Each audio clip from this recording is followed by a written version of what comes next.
Bismillahirrahmanirrahim. Assalamualaikum warahmatullahi wabarakatuh. Salam sejahtera untuk kita semua. Kawan-kawan, apa kabarnya hari ini?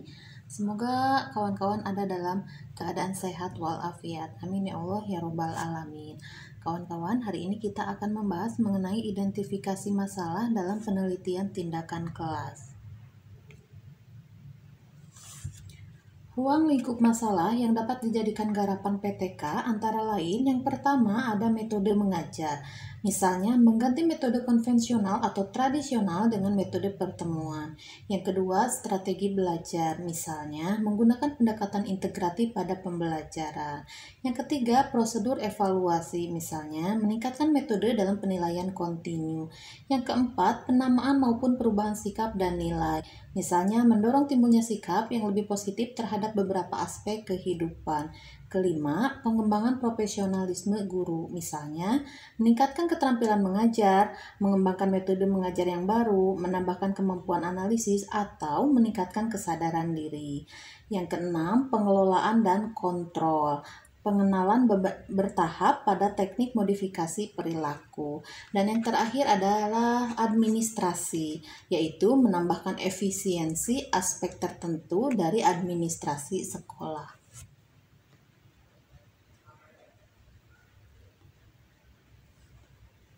Identifikasi masalah hendaknya dilakukan oleh peneliti. Beberapa kriteria dalam menentukan masalah PTK, antara lain yang pertama, masalah apa yang akan diteliti. Yang kedua, masalah benar-benar terjadi dalam proses belajar mengajar di kelas.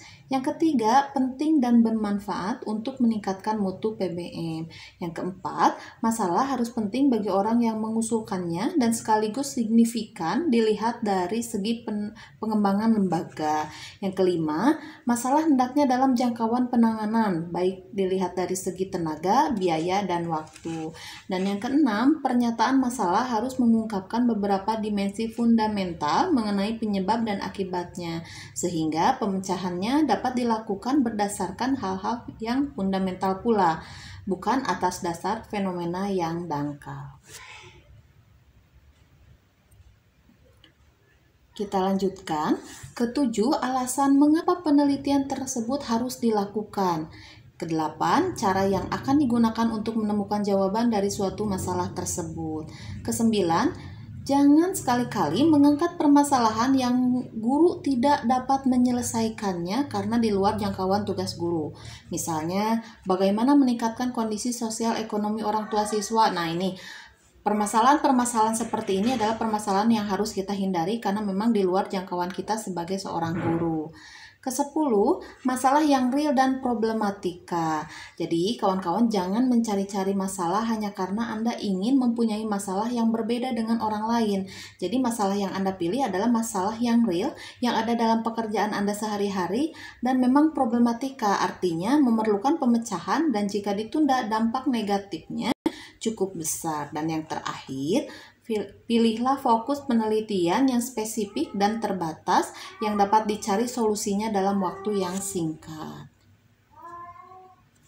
Nah, selanjutnya perspektif dalam mengukur masalah. Yang pertama ada perspektif keilmuan, yakni berguna bagi pengembangan teori suatu ilmu. Yang kedua, perspektif metode keilmuan, yakni mengembangkan metode keilmuan. Yang ketiga, perspektif kepentingan dan kegunaannya, yaitu nilai praktis dari penelitian. Dan yang terakhir, perspektif teknis dan situasional, yaitu mengembangkan cara atau teknik tertentu sesuai dengan situasi yang dihadapi. Baik kawan-kawan, sampai sini dulu saja. Terima kasih atas perhatiannya. Semoga apa yang Ibu sampaikan dapat terpahami dengan baik. Wassalamualaikum warahmatullahi wabarakatuh.